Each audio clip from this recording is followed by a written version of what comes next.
नमस्कार, स्वागत है आपका ईटी नाउ स्वदेश की बजट यात्रा में। और हम पहुंच चुके हैं सूरत। तो सूरत शहर फेमस है डायमंड इंडस्ट्री के लिए, टेक्सटाइल इंडस्ट्री के लिए। दुनिया भर का जो 90% से ज्यादा हीरा है, डायमंड है, वो सूरत में प्रोसेस होता है। मैन मेड फैब्रिक की बात करें तो वो भी मेजॉरिटी सूरत में ही प्रोड्यूस होता है। लेकिन इन दो इंडस्ट्रीज की क्या विश लिस्ट है, इन दो इंडस्ट्रीज की क्या चुनौतियां हैं, क्या चैलेंजेस ये जो सेक्टर है, इंडस्ट्री है, फेस कर रहे हैं सूरत में, डायमंड इंडस्ट्री और टेक्सटाइल इंडस्ट्री, उनकी बजट से क्या उम्मीदें हैं, वही जानने की कोशिश करेंगे डायमंड और टेक्सटाइल इंडस्ट्रीज के लीडर्स के साथ। तो बजट यात्रा शुरू करते हैं, सूरत की बजट यात्रा। चलिए मेरे साथ।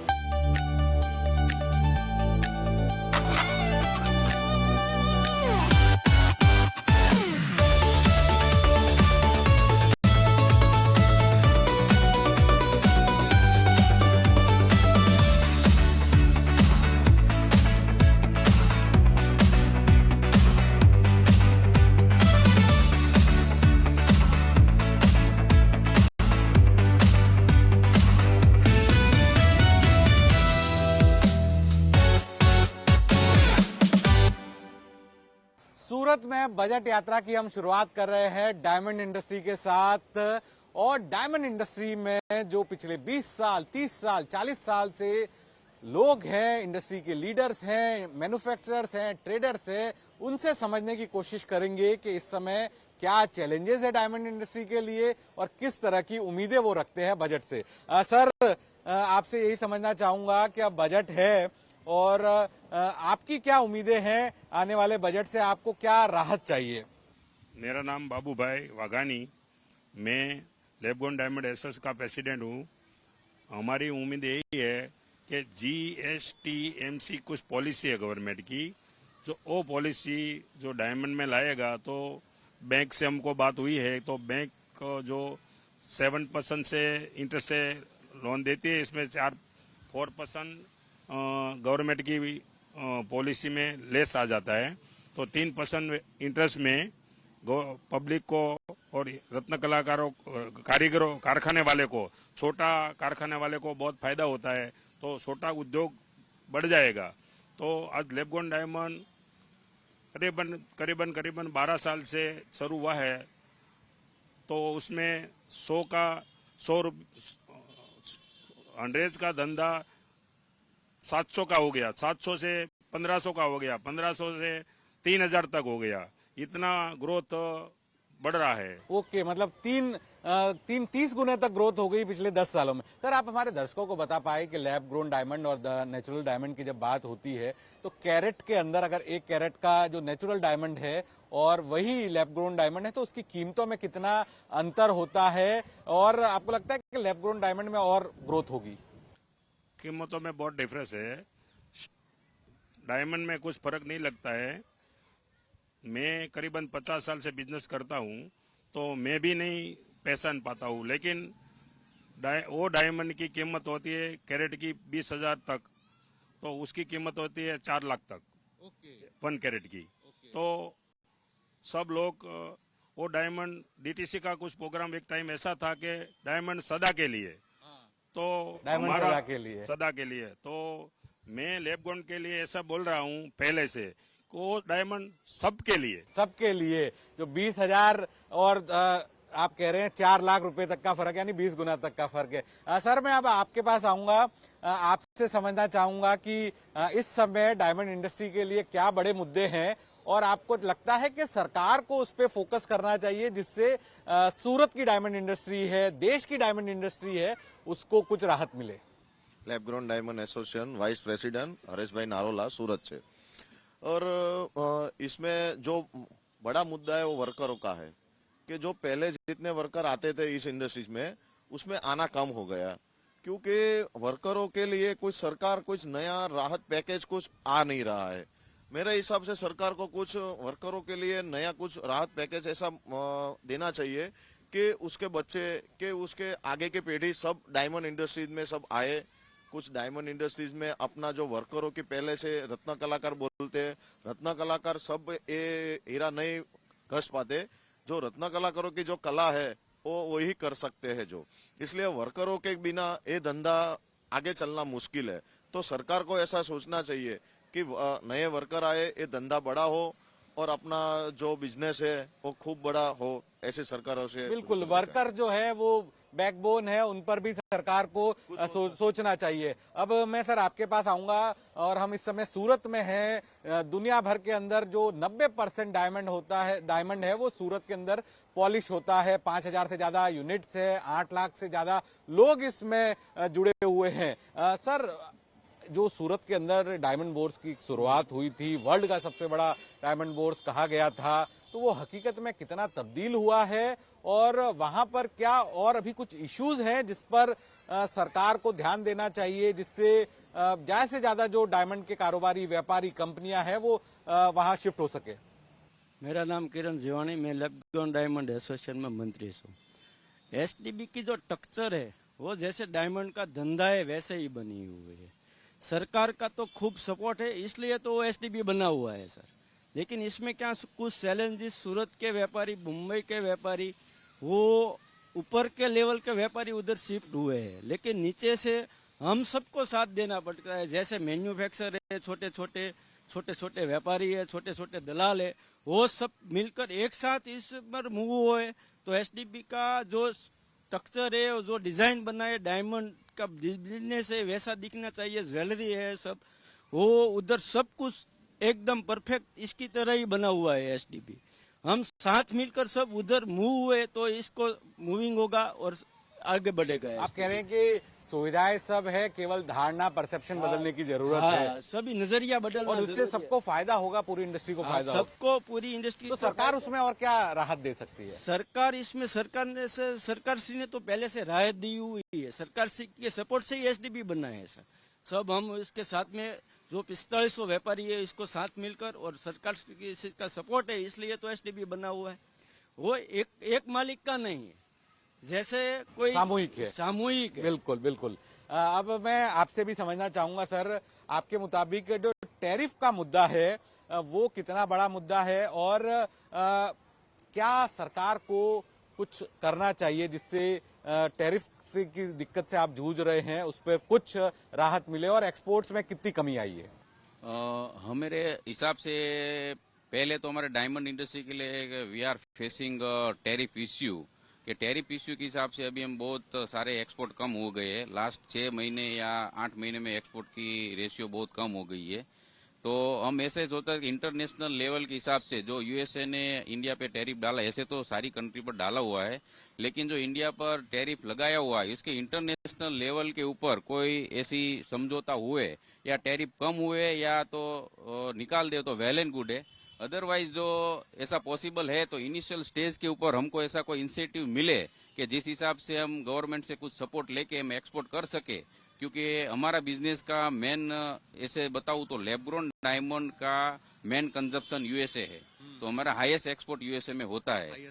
तो वो हिसाब से हमारी जो लैब-ग्रोन डायमंड इसमें एक्सपोर्ट में जो एक्सपोर्ट के जो प्रॉब्लम्स है वो कोई ऐसा इंसेंटिव हमको मिले गवर्नमेंट की ओर से तो हम रिसोल्व कर सकते हैं। और सर, क्या आपको लगता है कि इसकी वजह से कितना आपका एक्सपोर्ट कम हुआ है और क्या अदर रूट्स भी है वो चालू हुए हैं कि अगर आपको किसी को है तो वो भारत से जो एक्सपोर्ट है दूसरी कंट्री में जा रहा है, फिर तीसरी कंट्री में जा रहा है, फिर अमेरिका में जा रहा है, तो उसमें टाइम ड्यूरेशन काफी लंबा लग रहा है? ऐसे तो मतलब डायरेक्टली इंडिया से यूएसए कम एक्सपोर्ट हो रहा है, लेकिन सब लोग ट्राई करते हैं अदर कंट्री से एक्सपोर्ट करने के लिए। इसमें टाइम बहुत ज्यादा लगता है, 15-20 दिन माल का डिलीवरी का टाइम लगता है। वो हिसाब से ऐसा कोई डायरेक्ट इंडिया से ऐसा कोई सुझाव निकले कि अपन एक्सपोर्ट करे और कम टैरिफ में गवर्नमेंट हमको सपोर्ट करे, कि ऐसा कोई इंसेंटिव दे कि जो हम एक्सपोर्ट कर सके, तो हम गवर्नमेंट से रिक्वेस्ट करते हैं कि ऐसा कोई सॉल्यूशन निकाल के देवे या कोई ऐसा कुछ भी, मतलब कि इस हिसाब से हम एक्सपोर्ट कर सके। बिल्कुल,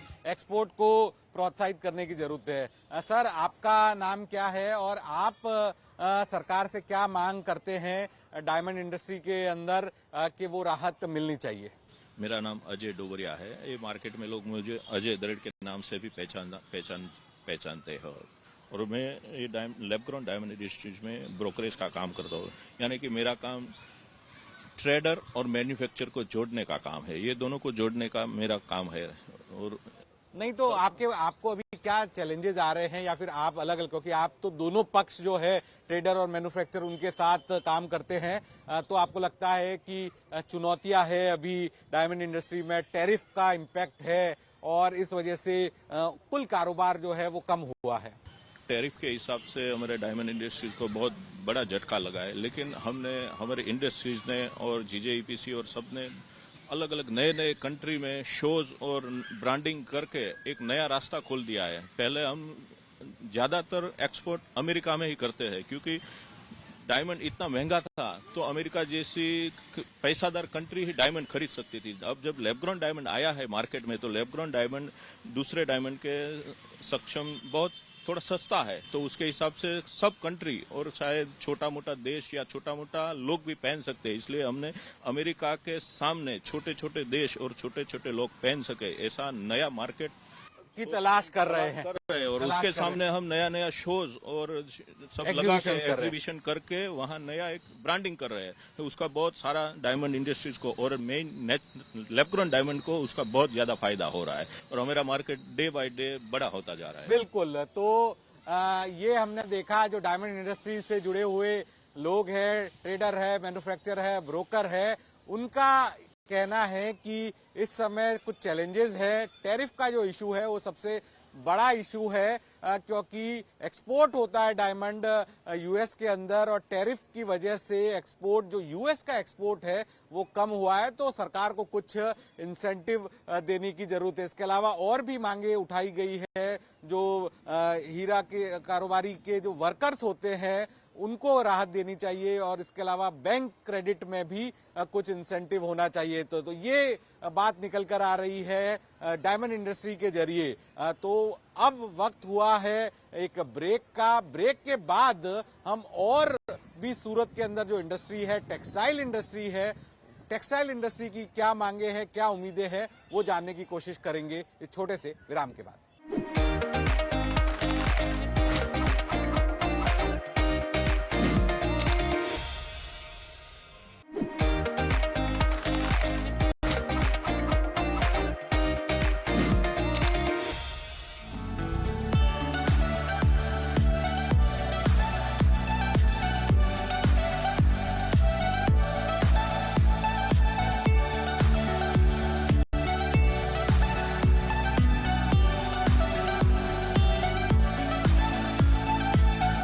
सूरत बजट यात्रा में मैं इस समय हूँ मिलेनियम टेक्सटाइल मार्केट के अंदर और यहाँ पर मैं चर्चा करने वाला हूँ जो टेक्सटाइल इंडस्ट्री के दिग्गज है, टेक्सटाइल इंडस्ट्री के व्यापारी है, कि वो क्या चाहते हैं बजट में, क्योंकि सूरत के लिए टेक्सटाइल जो है वो एक इंडस्ट्री नहीं है, इकोनॉमी की लाइफलाइन है। तो सबसे पहले मेरे साथ जुड़ रहे हैं फोस्टा के प्रेसिडेंट कैलाश हकीम जी। सर, आपका तो देश भर में नाम है और आप सूरत को रिप्रेजेंट करते हैं, टेक्सटाइल इंडस्ट्री को रिप्रेजेंट करते हैं, तो इस बार क्या स्थिति कैसी है टेक्सटाइल इंडस्ट्री में और क्या आप उम्मीदें रख रहे हैं कि कुछ चुनौतियां हैं टेक्सटाइल इंडस्ट्री में जिनको दूर किया जा सकता है अगर सरकार के द्वारा कुछ बड़े ऐलान किए जाए? जैसा कि आपको पता है कि सूरत भारत की सबसे बड़ी टेक्सटाइल की मंडी है। पॉलिस्टर में भारत में सबसे बड़ा यदि प्रोडक्शन कहीं होता है तो सूरत में होता है। 1.5 लाख करोड़ की इंडस्ट्री है। और बजट और सरकार के बारे में आप सबको पता है कि भारत आज चौथे 5वें नंबर की इकोनॉमी दुनिया की बन चुका है। ये सरकार के एकदम विकासशील बजट, विकासशील विचारधारा को ध्यान में रखे बिना संभव नहीं है। फिर भी समय की मांग होती है, व्यापार का रूप और पैटर्न बदलता रहता है, तो समय समय पे आवश्यकताएं भी बदलती है। सरकार से समय समय पे जो लॉ बनाए जाते हैं उस पर आज तक जब जब संगठन ने हमने कभी सरकार से कोई मांगे की है, सरकार ने हमेशा विशेष रूप से हमारी मांगों पे, व्यापारियों के हितों को ध्यान में रखते हुए सरकार ने ध्यान दिया है। फिलहाल आगे वाला आगामी चैलेंज एक्सपोर्ट और गारमेंटिंग की तरफ भारत बढ़ रहा है और पूरी दुनिया भारत से मोदी जी के नेतृत्व में, मोदी जी का जो विजन है, मैं कह रहा हूं कि दुनिया भर के लोग आज भारत में अपनी इंडस्ट्री लगाना चाहते हैं, भारत से व्यापार करना चाहते हैं और हम टेक्सटाइल वाले हैं। गारमेंटिंग इंडस्ट्री खासकर एक्सपोर्ट में हमारे सूरत के ब्रांड दुनिया में कैसे फैल सकें, उसके लिए सरकार को विशेष ध्यान देना पड़ेगा। और एक्सपोर्ट क्वालिटी यदि हमें बनानी है तो हमें रिसर्च एंड डेवलपमेंट पे भी ध्यान देना पड़ेगा। सूरत के अंदर इतना बड़ा महिला सशक्तिकरण के एम्प्लॉयमेंट के लिए इतना बड़ा सेंटर है, कृषि को छोड़ने के बाद टेक्सटाइल ऐसी दुनिया है जिसमें सबसे ज्यादा एम्प्लॉयमेंट मिलता है। तो हमें रिसर्च एंड डेवलपमेंट पे स्पेशल सरकार का मैं ध्यान आकर्षित करना चाहूंगा कि आने वाली हमारी युवा पीढ़ी एंटरप्रेन्योरशिप को यदि आपको बढ़ावा देना है तो हम कहना चाहते हैं एक बड़ा फंड देना चाहिए, 5,000 करोड़, 10,000 करोड़, जिसमें केवल टेक्सटाइल पे रिसर्च हो। सूरत के व्यापारी सेल्फ मेड हैं, उन्होंने खुद अपने अनुभव के आधार के ऊपर अपनी इंडस्ट्री और सर एक मतलब आप ये भी सुझाव दे रहे हैं सरकार को कि सूरत में एक टेक्सटाइल यूनिवर्सिटी का ऐलान कर दिया जाए। बिल्कुल, हमने बार बार हमारी ये मांग है कि सरकार को, देखिए एक डॉक्टर बनता है तो वो मेडिकल कॉलेज में पढ़ाई करता है, एक इंजीनियरिंग बनता है तो इंजीनियरिंग कॉलेज में, तो हम टेक्सटाइल यदि बिजनेसमैन उसको हम लोग एकदम वैसे कॉर्पोरेट सिस्टम में लेना चाहिए। यदि वो एक बिजनेसमैन उसकी स्पेशल डिग्री और पढ़ाई करके आएगा तो नए डेवलपमेंट करेगा।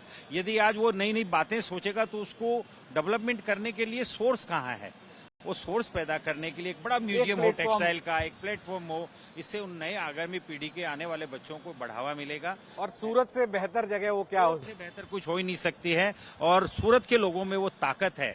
मैं कहता हूं गुजरात की हवा में व्यापार आपने सुना होगा, सूरत के लोगों में वो ताकत है कि वो सब कर सकते हैं।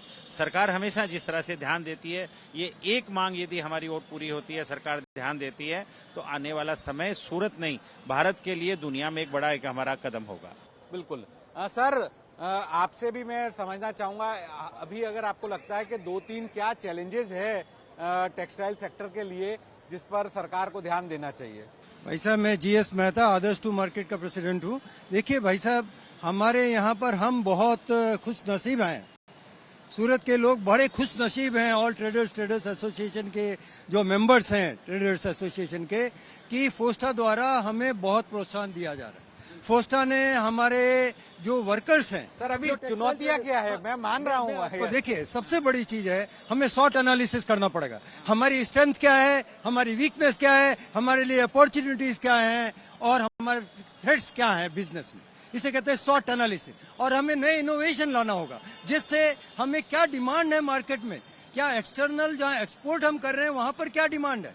उसके लिए हम चाहते हैं कि मिनिस्ट्री इस बजट के अंदर एक ऐसा प्रावधान करें कि जहां पर ये प्रावधान रखा जाए कि केवल गुजरात के नहीं, गुजरात के आसपास की स्टेट में जहां पर टेक्सटाइल के अड़े बड़े जहां ज्यादा बिजनेस होता है, जहां हमारे वहां से री एक्सपोर्ट होता है और जहां पर कंजम्पशन ज्यादा है सूरत के टेक्सटाइल के कपड़े का, वहां पर जो भी इनोवेशन लाए जाए, जो वहां पर क्या काम चल रहा है, किस तरह का नया कपड़े की जरूरत है, उसके बारे में हम डेटा इकट्ठा कर पाए। इनोवेशन उसके लिए सेमिनार जहाँ हो तो वहां पर फोस्टा के रिप्रेजेंटेटिव और टेक्सटाइल ट्रेडर्स और मैन्युफैक्चर के लीडर्स जाएं और वहां पर डेटा इकट्ठा करके कि क्या हमें करना चाहिए सोचे। इसी तरह से जहां एक्सपोर्ट का सवाल है, तो जहां हमारे जैसे अमेरिका है, यूके, हम एक सेलेक्टेड कंट्रीज के अंदर हमारा एक्सपोर्ट करते हैं, हम उसके साथ में नए कहाँ एक्सपोर्ट के एवेन्यूज हैं उसको भी तलाशें, ताकि यदि मान लो टैरिफ कहीं कोई बढ़ाता है तो उसका इम्पैक्ट इंडिया पे नहीं आ पाए, ट्रेडर्स पे नहीं आ पाए। तो मेरा ये सुझाव होगा, नए इनोवेशंस के ऊपर हमें ध्यान देना होगा। और हमने ये देखा है कि हमारे फोस्टा के द्वारा हमारे लोगों को ट्रेन किया गया, पर वो इतना कामयाब नहीं हो पाता है, क्योंकि वो आदमी जो एक गरीब आदमी है वो एक से दूसरा चीज अपना प्रोफेशन ही चेंज कर लेता है। तो हम क्या करेंगे? इसके बजाय यदि ट्रेडर्स को यदि हम इक्विप करेंगे, यदि हम मैन्युफैक्चरर्स को इक्विप करेंगे, तो हम शायद ज्यादा प्रगति कर सकते हैं। सर जो जीएसटी से जुड़े हुए चैलेंज थे वो क्या दूर हो गए हैं और अब भी कोई किसी तरह की राहत चाहिए आपको? आपको लगता है व्यापार में दिक्कत है और सरकार को राहत देनी चाहिए? देखिए, जब भी बजट आता है तो व्यापारियों की उम्मीदें सरकार से हमेशा रहती है, वही हमारी उम्मीद वही हमेशा पूरी करता है। व्यापारियों की अपेक्षा भी रहती बढ़ जाती है। अभी जो सबसे बड़ा, आप सूरत मार्केट में आए तो सूरत के जो व्यापारियों के सबसे बड़ा जो चैलेंजिंग वो है कि एमएसएमई के तहत जो रजिस्ट्रेशन है हमारे यहाँ पे, जिसमें अपने एक 43BH करके एक एक्ट है इनकम टैक्स के तहत, उसके तहत क्या है कि स्मॉल और मीडियम और लार्ज उसके अंदर थोड़ा भेद किया गया है। तो जो छोटे व्यापारी है उनको 31 मार्च से पहले 45 दिन के अंदर जो पेमेंट है उनको पूरा करना रहता है। तो जो बाहर के व्यापारी उनसे वो उस समय माल नहीं खरीद पाते, और जो लार्ज स्केल में जो काम करते हैं तो उनका व्यापारी जो बाहर से बाल करते हैं, तो उनका फोकस उनकी तरफ रहता है ज्यादा। तो इनका जो आपस में भेद है, जो भेदभाव है, जो उनका 50 करोड़ से ऊपर का टर्न होता है, उनके ऊपर कोई तरह का नियम लागू नहीं है। जो यहाँ पे 90% से ज्यादा छोटे व्यापारी, उनके ऊपर वो पूरी तरह से लागू है नियम। तो ये थोड़ा उनको गवर्नमेंट को देके भेदभाव करना चाहिए। सर आपका एक क्या सुझाव रहेगा सरकार के लिए जिससे टेक्सटाइल कारोबार को राहत मिले? देखो, आने वाले बजट में हम सरकार से यही मांग करेंगे कि जो छोटे व्यापारी है उसमें जो आज जीएसटी की टैक्स जो टर्नओवर लिमिट है वो 40 लाख की है, उसको कम से कम 1 करोड़ तो किया जाना चाहिए, ताकि छोटे व्यापारी अपना आराम से धंधा कर सके और 6% और 8% के अंदर अपना प्रॉफिट दिखा के रिटर्न फाइल कर सके। वहीं टैक्स स्लैब की बात की जाए, टैक्स लिमिट की बात की जाए तो सरकार ने पहले ही 12 लाख रुपए कर दिए, कर दी, राहत दे दी। और तीसरा अपना ये है कि पहले जब आज त्योहारों का, फेस्टिवल का जो भी होता है उसके अंदर महिलाओं का जो एक परिधान होता है वो लहंगा होता है। वो लहंगा आज भी महंगा दिख रहा है, कारण कि पहले 1000 रुपए पर 12% जीएसटी था, अभी गवर्नमेंट ने 2500 पर 18% जीएसटी लगा दिया है। हमारी मांग ये है कि चाहे भले ही आप 12 से इंक्रीज करके 18% कर दियो, पर उसको लिमिट को जो 2500 की उसको कम से कम 10,000 तो की जाए। बिल्कुल लिमिट बढ़ाई जाए, इसे लहंगा महंगा ना हो। हाँ सर, आपका एक क्या सुझाव होगा? मैं केंद्र सरकार और फाइनेंस डिपार्टमेंट, फाइनेंस मिनिस्टर का ध्यान आकर्षित करना चाहूंगा। आज मध्यम वर्गीय परिवार शादी विवाह के अंदर में 2500 रुपया के ऊपर जो ड्यूटी दे रहे हैं वो गलत है। आज सेगमेंटेड फैब्रिक 10,000 के ऊपर ले जाना चाहिए, क्योंकि आज 5,000 में न लहंगा मिलता है न शेरवानी सिली जाती है, तो गरीब आदमी को इस चीज के लिए बहुत ज्यादा दुख है।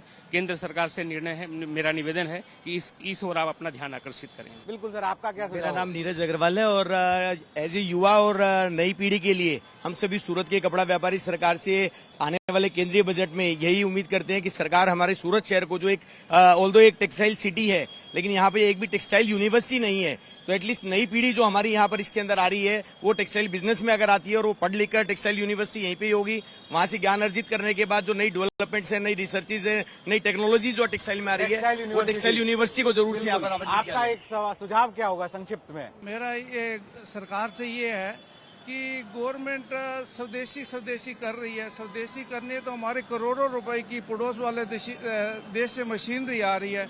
सरकार को जो यहाँ टेक्सटाइल मशीनरी बनाने वाले उनको सब्सिडी दे देवे तो हमारा यह मशीनरी यहाँ बनेगी, कपड़ा यहाँ से हम डाइंग प्रिंटिंग करके बाहर विदेशों में सही रेट में मशीनरी पे थोड़ी सब्सिडी दी जाए। सर, आपका एक सुझाव? सर, एक नहीं, 2 सुझाव हैं। एक दीजिए। चीज, एक रेशनलाइज करना चाहिए, एक कॉमनलाइज करना चाहिए।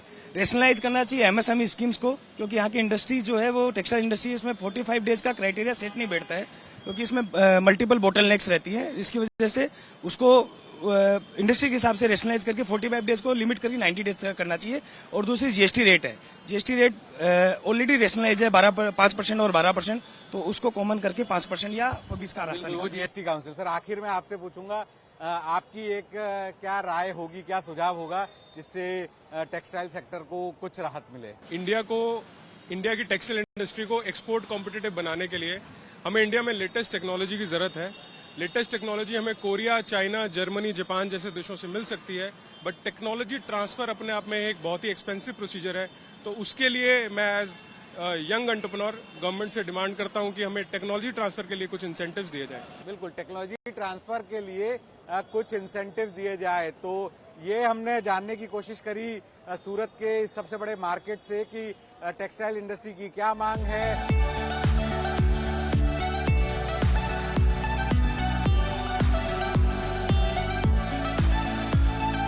सूरत से बजट यात्रा में इतना ही। हमने टेक्सटाइल इंडस्ट्री और डायमंड इंडस्ट्री की उम्मीदों को समझा। दोनों इंडस्ट्रीज को उम्मीद है बजट में ऐलान होंगे जिससे उनकी इंडस्ट्री को राहत मिलेगी, टैरिफ का जो इम्पैक्ट है वो कम होगा। तो बजट यात्रा सूरत से इतना ही, लेकिन बाकी खबरों के लिए आप बने रहिए ईटी नाउ स्वदेश के साथ।